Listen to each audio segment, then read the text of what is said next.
그런즉 내 하나님 여호와를 사랑하여 그가 주신 책무와 법도와 규례와 명령을 항상 지키라. 너희의 자녀는 알지도 못하고 보지도 못하였으나 너희가 오늘날 기억할 것은 너희 하나님 여호와의 교훈과 그의 위엄과 그의 강한 손과 펴신 팔과 애굽에서 그 왕 바로와 그 전국에 행하신 이적과 기사와 또 여호와께서 애굽 군대와 그 말과 그 병거에 행하신 일, 곧 그들이 너희를 뒤쫓을 때에 홍해물로 그들을 덮어 멸하사 오늘까지 이른 것과 또 너희가 이곳에 이르기까지 광야에서 너희에게 행하신 일과 루벤 자손 엘리압의 아들 다단과 아비람에게 하신 일, 곧 땅이 입을 벌려서 그들과 그들의 가족과 그들의 장막과 그들을 따르는 온 이스라엘의 한가운데서 모든 것을 삼키게 하신 일이라. 너희가 여호와께서 행하신 이 모든 큰 일을 너희의 눈으로 보았느니라. 그러므로 너희는 내가 오늘 너희에게 명하는 모든 명령을 지키라. 그리하면 너희가 강성할 것이요 너희가 건너가 차지할 땅에 들어가서 그것을 차지할 것이며 또 여호와께서 너희의 조상들에게 맹세하여 그들과 그들의 후손에게 주리라고 하신 땅, 곧 젖과 꿀이 흐르는 땅에서 너희의 날이 장구하리라. 내가 들어가 차지하려 하는 땅은 내가 나온 애굽 땅과 같지 아니하니 거기에서는 너희가 파종한 후에 발로 물대기를 채소밭에 댐과 같이 하였거니와 너희가 건너가서 차지할 땅은 산과 골짜기가 있어서 하늘에서 내리는 비를 흡수하는 땅이요 내 하나님 여호와께서 돌보아 주시는 땅이라. 연초부터 연말까지 내 하나님 여호와의 눈이 항상 그 위에 있느니라. 내가 오늘 너희에게 명하는 내 명령을 너희가 만일 청종하고 너희 하나님 여호와를 사랑하여 마음을 다하고 뜻을 다하여 섬기면 여호와께서 너희의 땅에 이른 비 늦은 비를 적당한 때에 내리시리니 너희가 곡식과 포도주와 기름을 얻을 것이요 또 가축을 위하여 들에 풀이 나게 하시리니 내가 먹고 배부를 것이라. 너희는 스스로 삼가라. 두렵건대 마음에 미혹하여 돌이켜 다른 신들을 섬기며 그것에게 절함으로 여호와께서 너희에게 진노하사 하늘을 닫아 비를 내리지 아니하여 땅이 소사를 내지 않게 하심으로 너희가 여호와께서 주신 아름다운 땅에서 속히 멸망할까 하노라. 기도하겠습니다.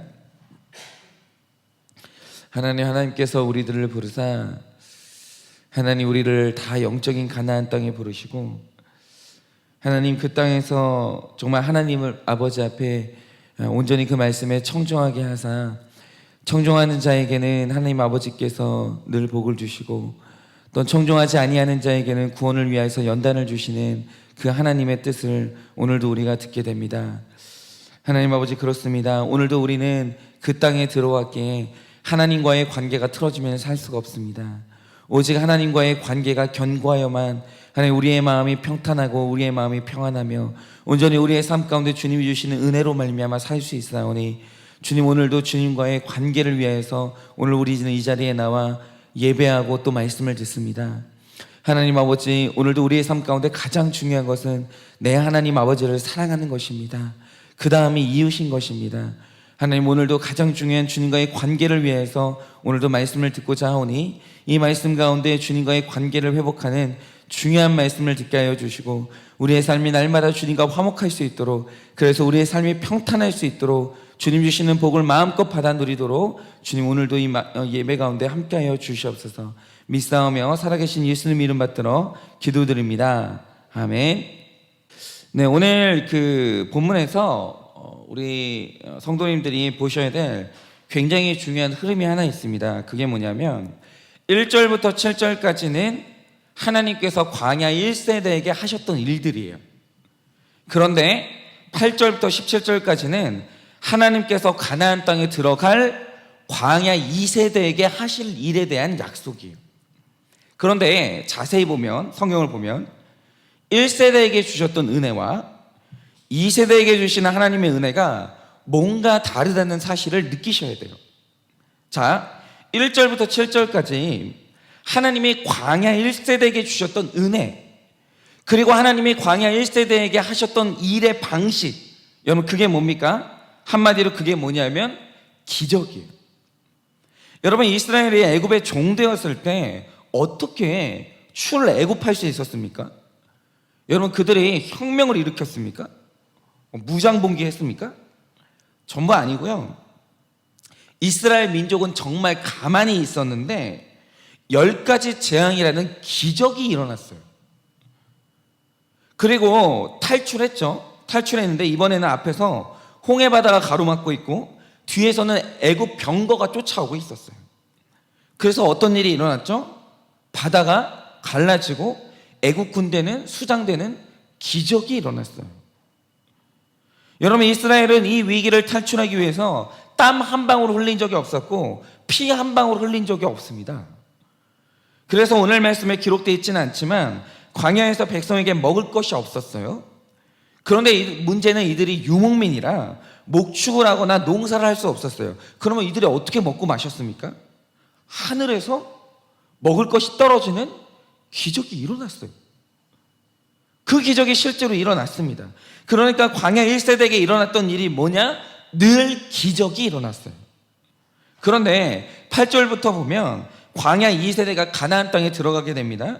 그런데 가나안 땅에 들어가는 2세대부터는 기적이 뚝 끊깁니다. 광야 2세대부터는요, 하나님의 명령을 그들이 다 지켜야 되고요, 적이 나타나요. 그러면 내가 싸워야 되고요, 먹고 싶어요. 그럼 내가 땅을 갈고 그 위에 내 땀을 뿌려야 돼요. 여러분, 힘들다고 하늘을 쳐다봤자 1세대가 먹었던 메추라기 깃털 하나 떨어지지 않습니다. 그러면 생각을 한번 해보자 이거죠. 하나님은 광야 1세대가 누렸던 기적은 기록으로만 남겼어요.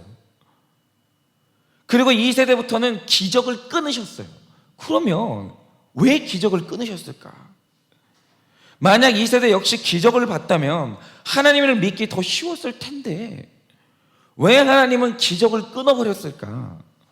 여러분은 그런 생각 안 해보셨습니까? 우리가 믿은 사람들이잖아요. 그러니까 구약에서 믿었던 하나님이나 우리가 믿는 하나님이 동일하잖아요. 그런데 구약에서만 우리가 눈으로 봤던 내용이 뭡니까? 죽은 사람 살아나죠. 밀가루 통해서 먹을 것이 떨어지지 않죠. 바다가 갈라지죠. 이런 기적들이 기록되어 있잖아요. 그런데 하나 여쭤볼게요. 여러분은 여러분의 삶에서 뭐 오늘도 살아있는 기적 말고 그런 기적 말고요, 진짜 구약에서 일어났던 기적들을 한 번이라도 경험한 적이 있으세요? 아니, 지금 바다는 고사하고 지금 지구촌 어디에서 시냇물이라도 반쪽으로 갈라지는 기적을 여러분 들어본 적 있으십니까? 여러분, 오늘날도 기적이 없어진 건 아니에요. 아닌데 여러분, 굉장히 기적이 희귀한 시대가 됐고, 여러분, 우리도 지금 뭐 기도를 하면서 엄청나게 기적을 요구하잖아요. 기적이 일어나기를 바랄 때가 있잖아요. 사실 저도 지금 일어나기를 원하는 기적이 하나 있어요. 우리가 지금 기적을 요구할 때가 있는데 단 한 번도 기적이 일어나는 때가 없어요. 저는 경험한 적이 없어요, 기적을. 여러분들은 기적을 경험한 적이 있으십니까? 그러면 도대체 하나님은 왜 광야 1세대에게 주셨던 기적을 2세대부터 그리고 오늘 우리가 사는 이 시대에 끊어버렸을까? 왜일까? 자, 이렇게 설명을 하면 좋을 것 같습니다. 제가 경제학은 잘 모르지만 이제 책을 몇 권 읽어보면 상식의 영역에서 늘 경제 분야에서 부딪히는 논쟁이 있어요. 그게 뭐냐면 물고기를 줄 것이냐, 물고기 낚는 법을 알려줄 것이냐, 이거예요. 그러니까 어떤 쪽은 국가가 국민에게 최대한 많은 혜택을 이제 베풀어야 되는 게 국가의 의무라고 말하는 사람이 있어요. 그러니까 국가가 해야 될 영역이 뭐 이렇게 최대한 많아야 된다고 얘기를 하는 거죠.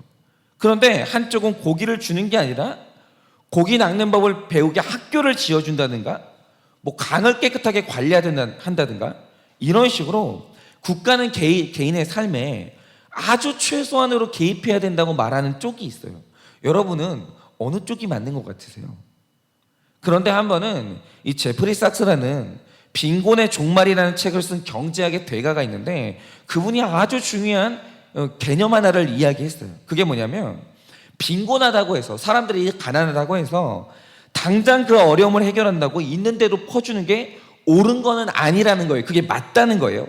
맞는데 중요한 건 뭐냐면 빈곤과 절대 빈곤은 구분해야 된다는 거예요. 여러분, 이 절대 빈곤에 빠진 사람들이 있어요. 이 사람들은요, 어떤 대가를 요구하지 않고 일단 먹여야 돼요. 일단은 아무 대가 없이 일단 입혀줘야 돼요. 그러니까 예를 들면 이런 거죠. 제가 그 월요일날 너무 충격적인 이야기를 들었는데, 여러분은 아직도 대한민국에 탄광이 있다는 사실 아십니까? 여러분, 이 탄광이라는 데가 3D 업종 중에서도 3D 업종이에요. 그러니까 사람이 인생이 가다 끝에서 마지막에 가는 곳이 어디냐면 탄광이에요. 그래서 이 광부들이 들어가는 곳을 뭐라고 부르냐면 막장이라고 부르잖아요. 여기 이상은 더 이상 갈 데가 없는 거예요. 그런데 제가 여기 일하는 환경을 처음 들었어요. 여러분, 일하는 내내 햇빛을 한 번도 볼 수 없고요, 맑은 공기를 한 번도 마실 수 없는 최악의 환경이거든요. 그런데 여러분, 이분들이 이 막장에서 일할 때 여러분, 그분들이 한 달에 받는 월급이 얼마인지 아십니까? 75만 원이에요.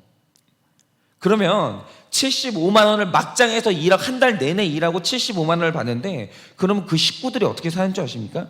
일단 대부분의 가정들이, 아내들이 다 집을 나갔어요. 가정이 다 파괴됐어요. 살 수가 없으니까. 그리고 집에 남아있는 아이들은 삶이 비참해요. 무슨 집이 바람을 피할 수도 없어요. 집이 그냥 움막 같은 곳에서 살고, 아이들 이제 문을 열고 들어가 보면 이불이 없어서 그냥 이제 길거리에서 이제 뒹굴고 있는 장판 같은 거 있죠. 비닐 같은 거. 그런 걸 덮고 잔다라는 거예요. 여러분, 그런데 이런 환경에서 무슨 우리가 지금 흔히 하는 것처럼 이렇게 번호키 이런 게 어디 있어요? 보안이나 안전이 어디 있어요?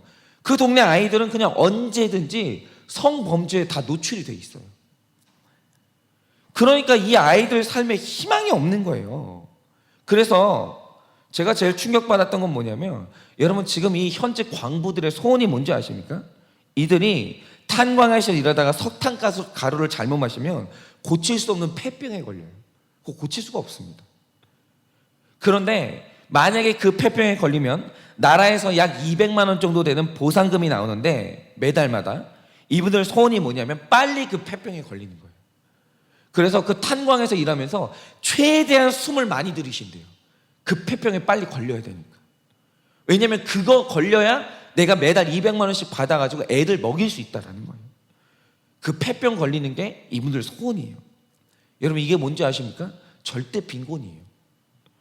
여러분, 이런 환경에 있는 아이들은요, 절대로 자기 힘으로 빈곤에서 못 빠져나와요. 여러분, 이런 환경에 있는 애들은 절대로 자기 힘으로 학교에서 배워가지고 상위 계층으로 올라갈 수 없어요. 절대로.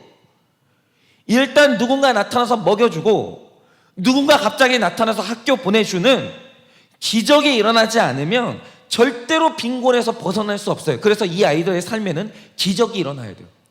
국가가 기적을 베풀어 줘야 돼요. 아무 대가 바라지 말고 그냥 줘야 돼요, 뭔가를.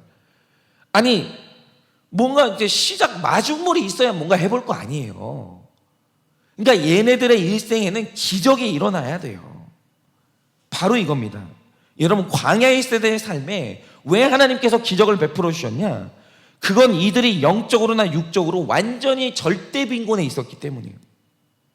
여러분, 광야의 세대가요, 지금 우리하고 달라요. 그러니까 이 사람들이 반복적으로 불순종을 저지르잖아요. 아무리 말해도 안 변하잖아요. 근데 지금 우리하고 같은 잣대를 들이대시면 안 돼요. 그럴 수밖에 없어요. 여러분, 이들이 다신교가 지배하는 이집트에서 무려 430년을 노예 생활을 했어요. 430년. 그리고 나올 때 여러분, 노예가 여러분 자기 재산이 어디 있어요? 수중에 가진 게 아무도 없었어요. 그 상태로 광야에 쏟아져 나온 거예요. 어떻게 살 거예요? 영적으로, 지적으로 빈곤의 상태죠. 육적으로 절대 빈곤이. 그런데 이 절대 빈곤에 있는 사람들에게 하나님 믿고 가나안까지 진군하게 하려면 반드시 기적이 일어나야 돼요. 하나님이 이들을 때로 데리고 나가지고 죽일 작정이 아닌 한은 하나님이 이들을 그냥 먹이고 입혀줘야 돼요. 그런데 이 기적이, 문제는 이거죠. 그러면 이 기적이 계속 일어나면 어떻게 될까요? 그러니까 기적을 끊지 않고 이들이 이제 살 만큼 살았는데도 기적이 계속 일어나면 어떤 일이 일어날까요? 그러면 믿음이 진짜 더 좋아질까요? 저는요, 지금도 날마다 기적이 일어나는 땅을 알고 있어요. 그게 어디냐면 인디안 보호구역이에요. 여러분, 가만히 보면 미국인들이 굉장히 잔인한 역사를 가지고 있는데, 원래 아메리카 대륙의 이게 주인이 인디언이잖아요. 그런데 백인들이 그 땅에 밀고 들어오면서 인디안을 학살하고 그 땅을 차지한 거예요. 그런데 전 세계가 쳐다보고 있는 오늘 같은 문명 사회에서 무작정 죽일 수는 없잖아요. 근데 또 그렇다고 그냥 놔두고 교육을 시켜버리면 자기 땅의 권리를 주장하면서 소송을 걸 게 분명하거든요. 그래서 미국이 굉장히 무서운 수를 낸 거예요. 그게 뭔지 아십니까? 일단 인디언들을 인디언 자치구를 만들어요. 그 사람들만 사는 땅을 만들어주는 거죠. 그리고 그 지역에다 지어준 게 기가 막힌 게 있어요. 그게 뭔지 아십니까? 카지노를 지어줬어요. 그러면 이제 어떤 일이 일어나냐? 세금을 안 내요. 일단 인디언들은 세금을 안 받아요. 그리고 나라에서 그냥 무상으로 매달 100만 원씩 지급을 해요. 그러면 이제 어떤 일이 일어나냐? 인디언들이 나라에서 나오는 돈을 가지고 카지노에 가요. 그리고 제가 아무리 찾아도 이걸 못 찾았는데, 카지노에 가면 땡기면 이렇게 쫙 돌아가는 그 기계가 뭐죠? 뭔지 아세요 혹시? 이름 아세요? 하여튼 그 기계 있잖아요. 이렇게 쫙 땡겨가지고 막 돌아가게 하는 그 도박 기계 있잖아요. 그러면 이제 인디언들이 이제 그걸 한단 말이죠. 재미로 한번 해봤어요. 그런데 쫙 당기면 어떤 일이 일어나는지 아세요? 다른 사람이 당기면 절대로 당첨 안 돼요. 근데 이상한 게 뭔지 아세요? 인디언들이 땡기면 매번 당첨되는 거예요. 그거 미국 정부가 그렇게 한 거예요. 그러니까 인디언들이 도박장에 가면 매일 돈 따는 기적이 일어나는 거예요. 매일. 그래서 어떻게 되는지 아십니까? 인디언들의 삶에 늘 기적이 일어나면서 인디언의 삶에 비전이 사라졌어요. 필요한 게 있으면 땡기면 되니까 일할 필요가 없는 거예요. 땡기면 기적이 일어나는 거예요. 땡기면 다른 사람은 죽어라 땡겨도 당첨이 안 되는데 인디언들은 땡기면 돈이 쏟아지는 거예요. 그러니까 마음 졸일 필요도 없고 노력할 필요도 없고 늘 돈이 있으니까 하는 게 뭐냐면 술 마시거나 그게 아니면 마약하는 건데 인생이 말할 수 없이 무기력해지는 거예요. 의욕이 없는 거예요. 의욕이. 여러분 바로 이겁니다. 광야의 세대는 절대 빈곤의 시대였기 때문에 기적이라는 특별 은혜가 필요할 수밖에 없었어요. 그런데 이 세대는 선조의 삶을 통해 말씀과 교훈이 쌓이고 심지어 땅이 생겼어요. 그러자 이제는 특별 은총의 시대가 아니라 일반 은총의 시대, 즉 비전의 시대로 돌입하게 된 거예요. 이 말 뜻이 뭐냐면 특별 은총은 하나님이 믿을 만한 환경으로 변화시켜 주시는 은혜라고 한다면, 일반 은총은 나를 하나님을 믿는 사람으로 변화시키는 은총이에요. 그래서 오늘날 하나님께서는 우리의 환경이 변화되는 은혜를 주시는 게 아니라 내가 신실한 주의 사람, 거룩한 주의 사람으로 내가 변하는 은혜를 주시는 거예요. 그게 비전이에요. 여러분, 제가 이 말씀을 묵상하다가 회개를 하나 했는데, 제가 지금 저희 교회 부임한 지 이제 그렇죠, 정확하게 이제 10개월 다 채워가죠. 정말 하고 싶은 거 많습니다. 정말 많습니다. 그런데 그거 다 하려면 돈 필요해요. 돈 필요하죠, 당연히. 그런데 현실은 뭐 그만큼 재정 없습니다. 저도 없고 교회도 없습니다. 그래서 제가 은밀하게 혼자서 기도하고 꿈꿨던 게 뭔지 아십니까? 기적이에요. 하나님, 기적이 일어나게 해주세요. 어떤 돈 많은 사람 설교 듣고 은혜 받아가지고 돈 많은 사람이 한 방에 거액을 헌금해가지고 하루아침에 이 공간이 바뀌는 하나님, 기적을 일으켜주세요. 솔직히 말해가지고 있잖아요, 혼자 그거 기도했어요. 혼자 그거 바라고. 그런데 하나님께서 오늘 이 말씀을 큐티할 때 제게 주신 음성이 뭔지 아십니까? 현성아, 너는 광야 1세대가 아니야. 너희 교회도 광야 1세대가 아니야. 나는 너희에게 절대 빈곤을 준 적이 없어. 너는 광야 2세대야. 너 얻고 싶잖아, 열심히 목회해.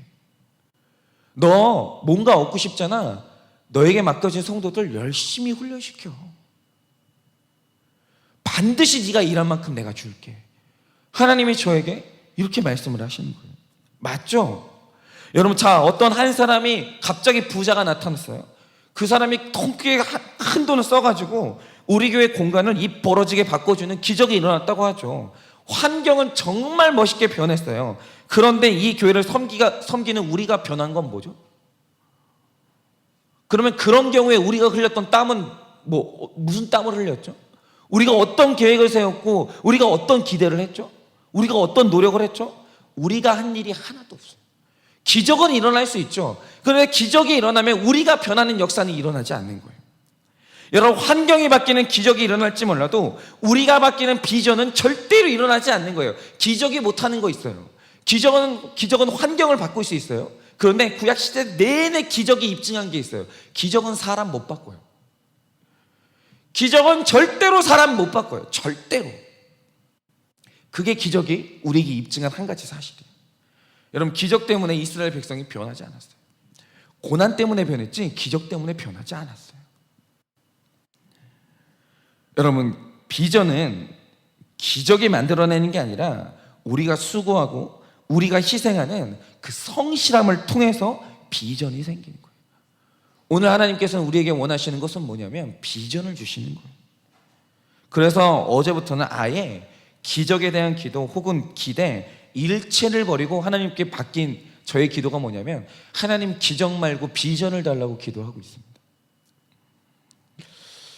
그리고 여러분께서도 기적이 아니라 비전을 구하시기를 바랍니다. 왜냐하면 우리는 이제 말씀을 모르는 광야 시대가 아니에요. 여러분, 이제는 우리가 사역해야 될 때고 우리가 하나님 앞에서 땀 흘려서 교회를 위해서 헌신해야 될 때예요. 여러분, 그렇게 기적이 아니라 비전을 구하시기를 바랍니다. 교회 환경이 아니라 내가 변하는 은혜를 구하시기를 바랍니다. 그렇게 하나님께서 나를 바꾸시면 내가 바뀌고 내가 바뀌면 그때 하나님께서 세상과 가정과 교회와 나라를 바꾸시는 체험을 우리가 하게 될 줄을 믿습니다.